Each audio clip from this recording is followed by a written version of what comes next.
Hi, you're listening to Boggy Talk, Faith Conversations in the Mud, a resource of Church on Bayshore. Hey, welcome to Boggy Talk. If you are watching Boggy Talk today, you notice it looks a little different, but if you're listening, you're in for a treat because I am joined here by Tyler and Kelsey. What's up, guys? Hey. Hello. Hey, so we have some special guests, and we are not saying their last name on purpose, and you'll find out why in just a second. But Tyler and Kelsey are joining us here today, and you guys have been here as members of Church on Bayshore for how long? 3-ish years. Yeah, right. You guys came right when we started reopening after COVID, right? Yes. I think. Yes. Yeah. Yep. Cool. Yeah. So you guys are here, and why are you here? Because I asked you to. All right. So, all right. But we are joined by Tyler and Kelsey today because they are in process and about to be appointed with the International Mission Board to go and serve as career M's, as we'll call, which is short for the M word. So we will speak in a little bit of code because the area where you guys will be going to is what we would call a secure area. Is that the right word? Yeah, they say restricted. Restricted. That's a better restriction. high restriction area in terms of, being there. You don't just say, hey, we're here as M's and we're come to, there's a lot of restrictions that certain countries and governments place on people coming in for those reasons. And you guys are going to be going to one of those areas in North Africa. And we're thankful for that and excited for that. But today we wanted to take time for you guys, just for the church family and just others who listen to this podcast from around the world. We have some folks listening from overseas too who check in with us. Just really for you guys to share your story, for the church to hear your heart, not just for the nations, but just for the Lord, for Jesus, and evangelism and sharing your faith. So we're going to just dive right in because your words will be far more interesting than mine. So I want you guys, why don't you just, who are you? Who are you? This is not an existential crisis question. Who am I? Why don't you just introduce yourselves and maybe where you grew up, how you met, all those things. Yeah. So I grew up locally and grew up, kind of faith background. I grew up going to church anytime it opened. It was a good place to grow up around here in the Bible Belt, but obviously a lot of So just because I grew up in the church similar to this one, obviously doesn't mean you're not born a Christian. You're born a Muslim, born a Buddhist, born a Hindu, but came to faith pretty early on and just kind of worked through that through the years. And as a time went on, started growing in my faith. And eventually, which I guess we can kind of discuss how we kind of got called into ministry, but felt called to go overseas for the first time. And that was really kind of where God started opening my eyes to what's going on in the rest of the world and outside of my own little world and kind of figuring that out. So cool. Yeah. All right. Well, Kelsey, what about you? Because you're not from this glorious part of the world. Local. No, I'm from Fort Lauderdale, Florida. So way south. Tyler calls me a Yankee. Well, it basically is another country. Because it is for the panhandle of South Florida. It is not the South. I did not grow up on sweet tea, that's for sure. And my family thinks that I have now gained an accent living in the South with Tyler. They're like, you are Southern. I'm like, okay. That was pretty good, though. That was a pretty good. I did throw a little in there. Yeah. So I grew up in Fort Lauderdale at a really awesome, thriving church in downtown Fort Lauderdale. But actually, that rewind from there, my parents were missionaries in Europe, Eastern Europe, when things were locked down and they were smuggling Bibles. They actually have a really cool story. But I grew up in Europe, overseas, kind of with that worldview, very different than I think most people. I only lived there until I was about 4. But my parents would take us out on the streets when they were doing work and we'd just be strapped on or in a stroller. And they brought us along with them to do all of that. And now I was young, so I don't remember a ton of it, but that's the background that I was born into. And so we come back, they're both Americans. So we came back to South Florida where they met. And, I was probably about 7 or 8 when I decided I wanted to follow Jesus, and I asked Jesus into my heart. My dad kind of led me in that, and grew up in church, grew up with wonderful leadership, wonderful mentors, and lots of missions focus at our church, and lots of bigger worldview than what was right there. And I think that was unique. Being in South Florida, there's so many diverse nations kind of on the spectrum. And so I grew up in a church with I think there were 60 nations or something. Yeah, that's awesome. Represented at beautiful. the church. So so it was very different, I think, than most people. But so call to missions or what? Yeah, that's cool. That's good. From here? You know what? I love what you said, that, and really that probably has maybe even a deeper impact on you than you even realize. Have grown up in a church like that where there's so many nations represented. And I remember when I lived in Korea, and the church where I was a part of there was an international church, and leading worship there. It really just kind of spoils you in some ways, because it really helps you if you've grown up. I had grown up in the American church, which that's great. Praise God for that.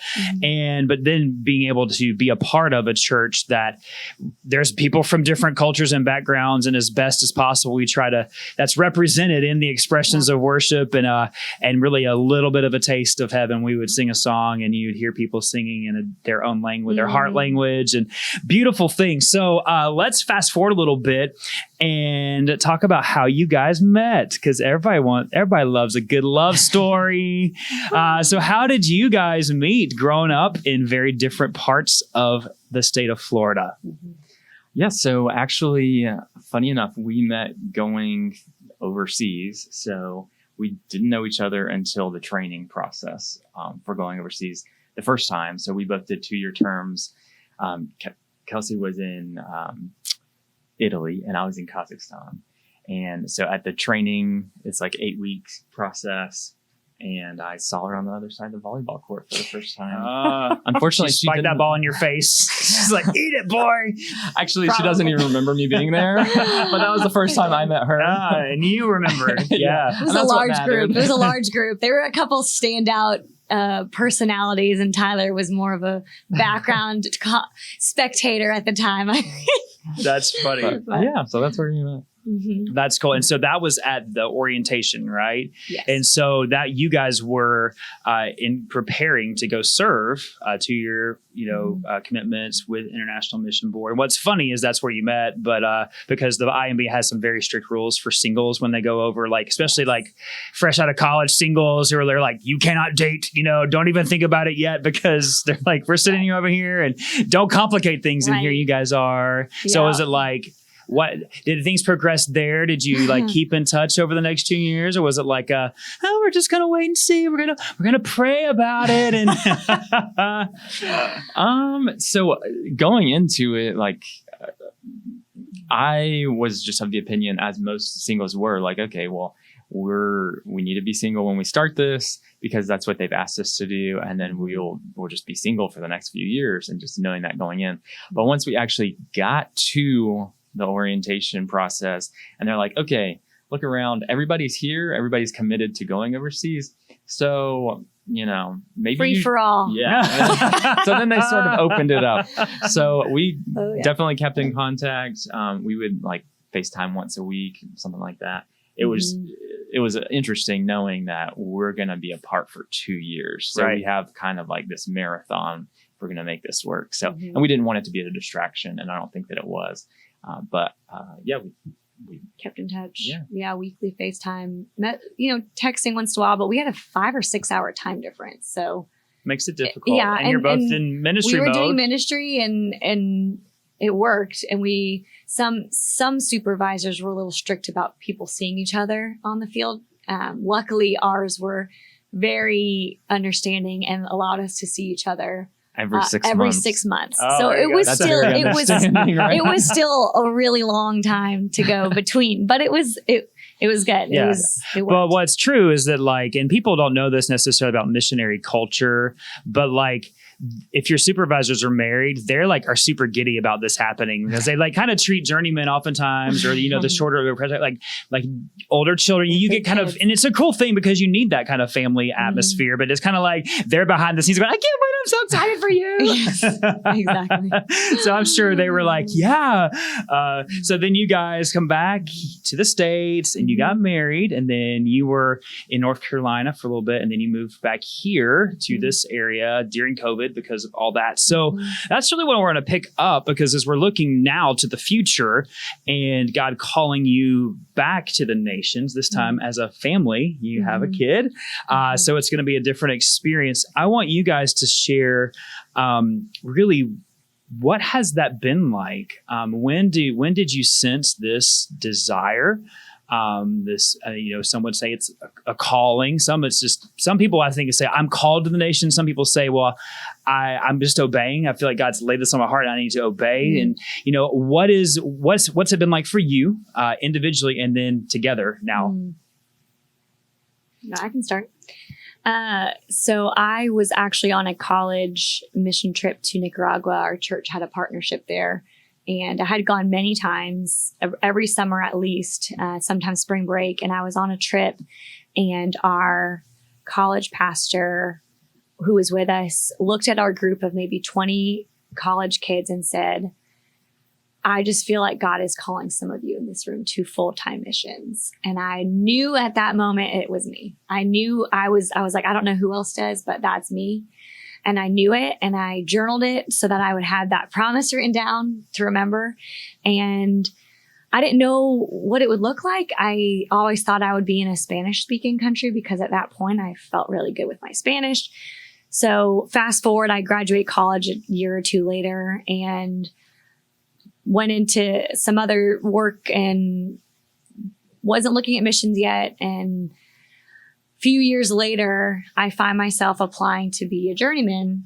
And a year later, I was in Italy. I mean, it happened pretty quick, but I just knew, I kind of held on to that promise and knew at some point in God's timing, this is going to happen. And I didn't try to force it. I didn't try to make it happen when I wasn't ready or when I just knew that just keep that promise.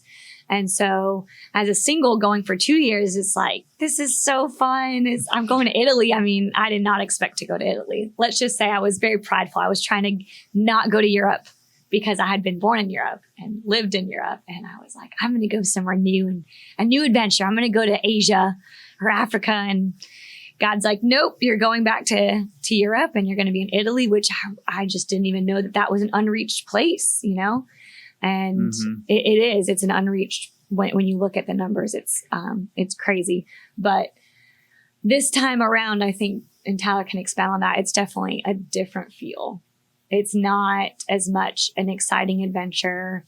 It is, but like someone has said, like it's more of a sacrifice this time around. Leaving family, bringing our baby, who's a year and a half, to be raised in another country without his grandparents, without people all around. It's different. So yeah. So for me, I mean, I grew up in a small town.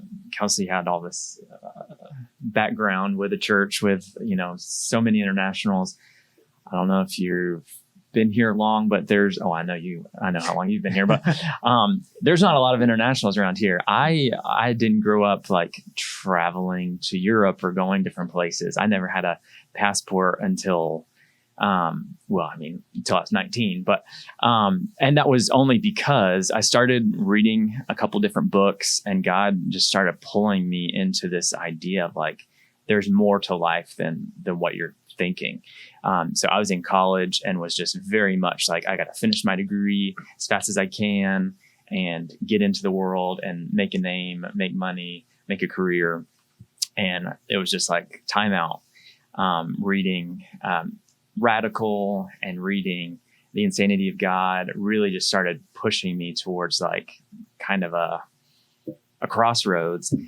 And one summer I went to Nepal, and I was there for the summer. And it was really just the first time that I saw the poverty, both spiritually and physically, and just seeing like just so much need, like waking up every morning to the sound of bells ringing as people are waking their gods up, and just the crushing effect of all of that. And so coming back from that, not knowing like, how is this going to play into like the trajectory that God has me on? And while I will say that Kelsey had like a clear kind of distinct moment that she remembers, I do too. Not everybody has to have that, and not everybody does. Right. For me, in a sense, mine was kind of because of a lack of faith that I have one, because I felt this pressing, like this is the direction, but I didn't know anybody that ever done it before. I didn't know, a worker personally. So it was so foreign to me. Like my parents had never been out of the country. I'd never been out of the country until that time. So I prayed one day, like, Lord, if this is what you're calling me to, then please just make it abundantly, totally clear, no questions asked. And the same day, a pastor at the church that I was at wasn't super plugged in, didn't know the pastor super well, but he came to me and he said, "Do you have some time to talk?" And I'm like, "Yeah." And so we start talking, and he basically tells me, like, "I think that you're in sin, or you're in disobedience by not seeking after ministry opportunities, like on a career kind of basis." And so I knew, I was like, okay, he didn't know what I was going through, and really nobody did at that time. And then just realizing, okay, like that's what I asked for. And so let's do it. Yeah. That's God's kindness to us, that he like hears those prayers, and he's like, all right, I can meet you there, and I can use anybody to speak. Abundantly clear. Yeah. He definitely did. So from there, I actually kind of took a detour. Kelsey kind of went straight there. I took a detour to get some more schooling for that direction. And then when we met, there was just kind of an understanding of like, from the very beginning, is this something that you're seeking to potentially do after, these couple of years? And the answer was yes for her and yes for me. And we kind of hold that hands wide open. When I first, like after that encounter that I mentioned with the pastor, I got to where, so I let go of all these aspirations of all of the things. And then I started grasping on just as tightly to this idea that I now had about my future. And I was holding on that just as tight as I was holding on to the other. And through that next year and a half, God really showed me, like, if you're making this an idol the same way you were making the other thing an idol, even though this sounds better, like it's still an idol, and you're still in sin. Yeah. And kind of working through that was really good for multiple reasons. But one of them being because when we came back, we didn't get to just turn right around and go. And so the kind of the season has been great, but it's lasted a lot longer than we initially thought. Because we come back in 18, we get married in 19. We have to be married a year. A year is now 2020. Nobody's sending anybody. Then 2021, Kelsey gets pregnant with our first child. And so then our child has to be a certain age. And so like everything just keeps pushing back. So being able to hold on to the fact of like why, I guess just the heart, but not actually having to do a specific thing and holding that as an idol. So. Yeah, because good things can be idols if they get above the ultimate thing. And like if we get those things out of order, whether it's the good gifts of God, family, just the grace that he gives us, or ministry, any of those elevated above or our desires for certain things. Yeah, we get those out of order and we idolize them for sure. So, one of the things that people talk about going overseas, and you've already alluded to this, Kelsey, is like the sacrifice that's, being made on your end, which is true. You guys are moving this time. It's not like you're just fresh out of college. And by the way, your responses that you said earlier, like how Kelsey was like, she went right in and then I took some time to like get some more skills. Like that is like your personality is right there. I just jumped in ready to go and like, I made a plan and I got prepared. I love it. Very true. I love it. But I think like, so I want to talk about that and really what has been the response from the people around you who are on the other end of this sacrifice, because it's, I think about our children and, if we tell our kids all the time, when you grow up, like, I want you to go and do whatever God calls you to do. And I know like on this side of parenting right now, that's like, yeah. And I know that what that looks like in 10 years may be hard for me as a parent, and I want to be supportive. What's it been like with the people around you and their support of you? I would say in general, we've had a lot of support. I mean, my parents don't really have a leg to stand on. They sort of did the same thing. That's true. They're using the excuse, well, we didn't have kids yet when we left. We went, young married, and then when we had young kids we came back, so I can see that. But they're very supportive. I would say that they ask good questions. Are you close to medical care? Is there this and that, and good things, and just out of care, not trying to convince us not to do it. I think just to getting us to think about the different aspects of living in another country. And obviously we're going to be learning a new language and new culture. But I would say both of our parents have been very supportive. Both of our parents are believers, though. That makes a huge difference. They understand. They are in line. And I think even as we progress in the process, like your parents just kind of like looking more into missions and going on trips. Now they hadn't been on an overseas trip before last year. So just kind of getting them on board with just the vision of reaching the nations is huge, because if you think that like, why would you ever leave America? That's going to be a hard thing to break out of that mindset. And I think some people have asked us, why not stay here? There's so much work to be done here. And Tyler can maybe speak on that. And that's true. And we have been doing that while we've been here. Yeah. We haven't been idle and just sitting around waiting for our time when we finally get to go back and do what we're supposed to do. It's like, okay, well, God has us here right now. What are we going to be doing while we're here?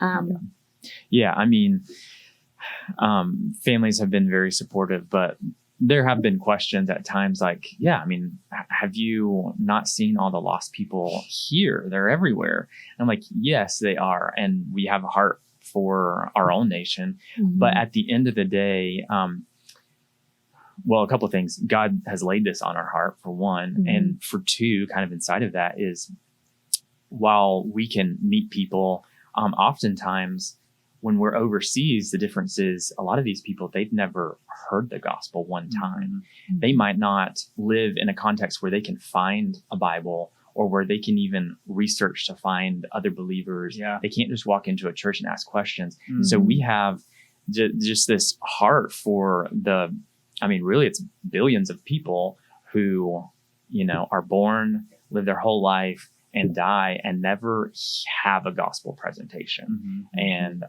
that's kind of a big motivator for us. Yeah, I think that's good. I think a lot of times people do try to make it that either or, but it really is, it's the both and. It's the, yes, you're absolutely right. And we need to meet those needs here too. And then, but there's needs elsewhere as well. And one of the things I think God, as Christians, we are all called to what Jesus says in the Great Commission, to go and make disciples of all nations. And for some, we all have a role in that.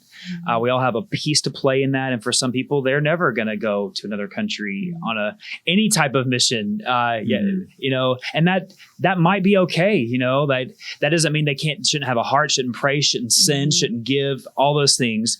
And likewise, I believe that God has wired some people for this ministry, to go in another context, and not just to be very clear, not just Americans going to other countries, but what we're seeing in global missions is there's actually a huge number of people from other countries going to serve in other nations. You know, I think of many, there's a book called Back to Jerusalem. It's about the underground church in China and their vision to take the gospel from China back to Jerusalem, and how they're even better equipped in many ways to reach people across Asia than the American missionary. I think of, the Korean church is sending so many missionaries. I think percentage-wise, far more percentage-wise than the Western church. And it's not just like American missionaries are out to save the world. It's the church, the big capital C church is called to go to the nations. And this is a piece of that. It's a both and. And I mean, it really, I think for you guys particularly, does make a huge difference that you both have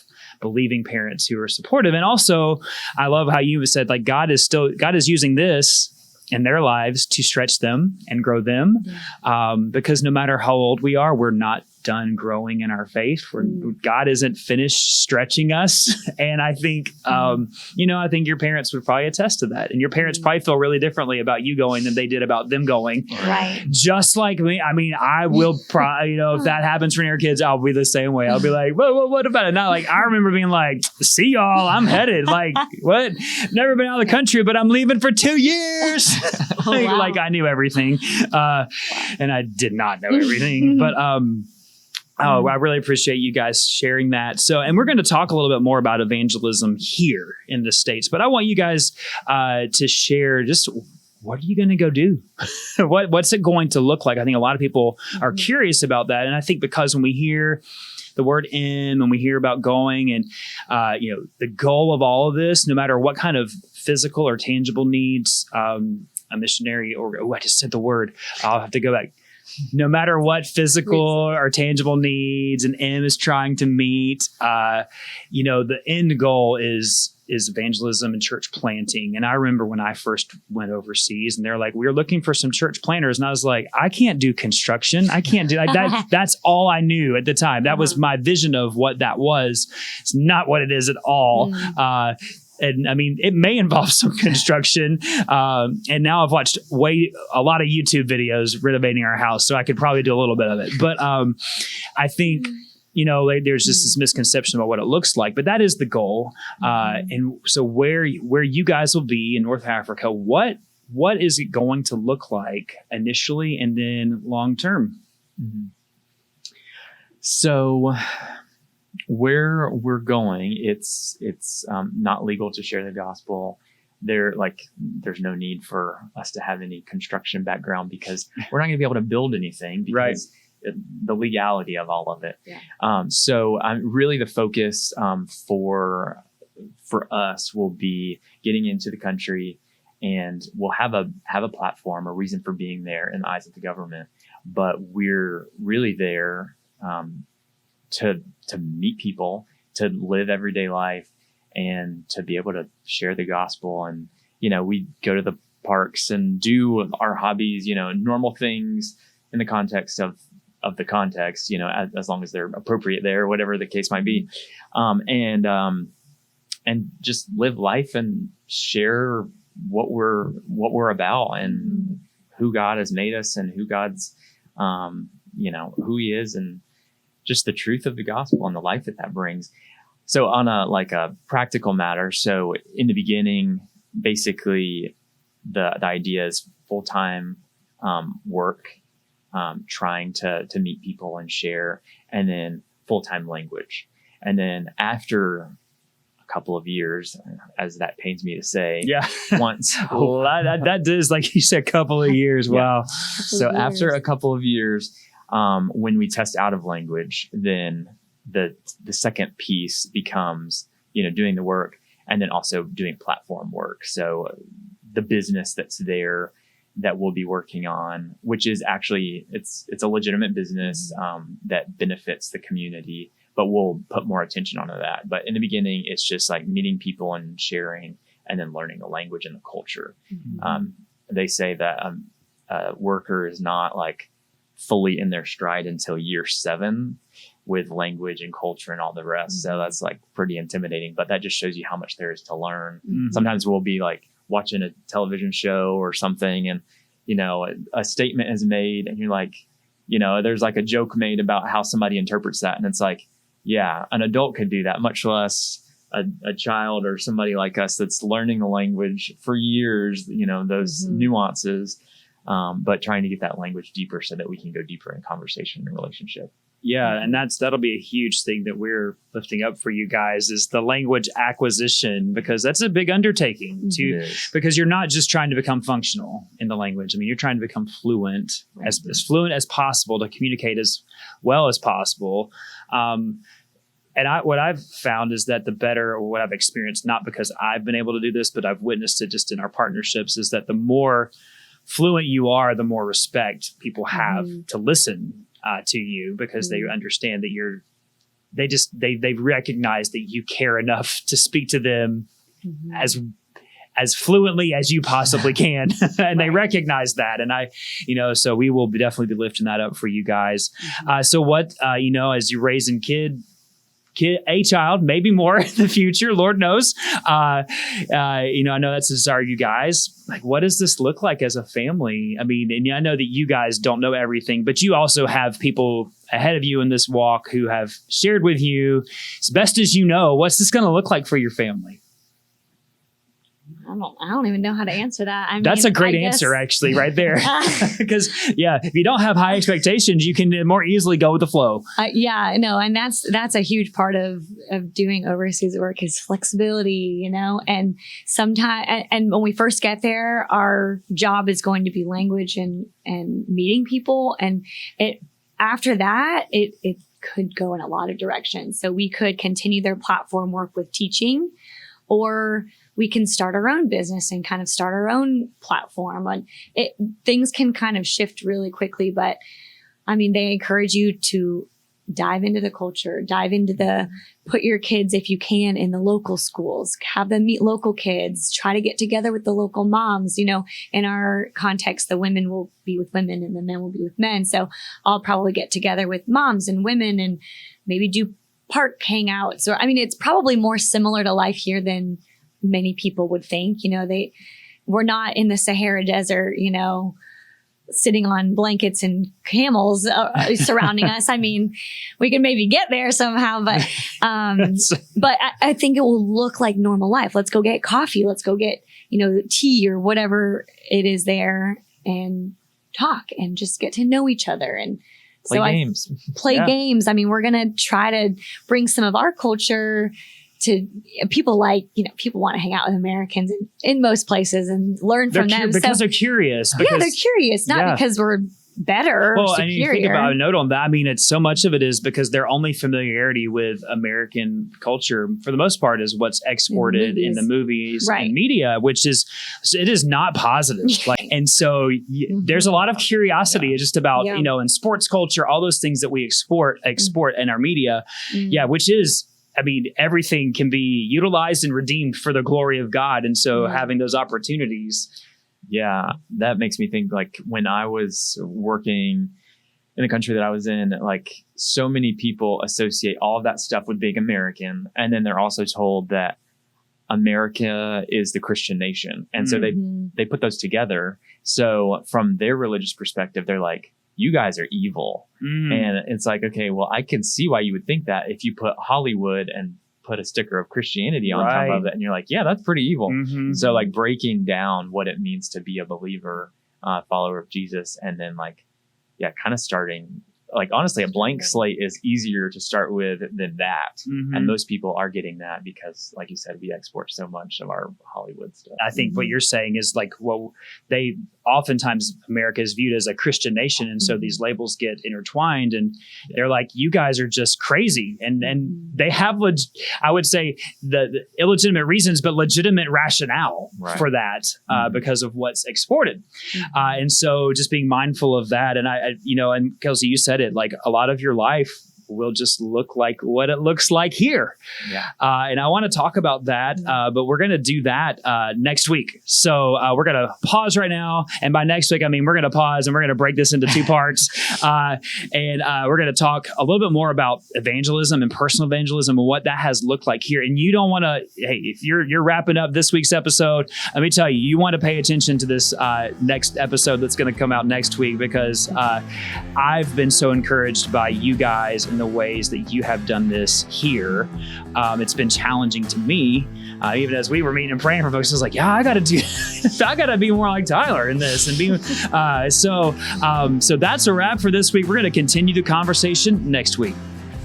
Thanks for listening to Boggy Talk. We are so glad you joined in the conversation. Go ahead and subscribe so you don't miss a beat.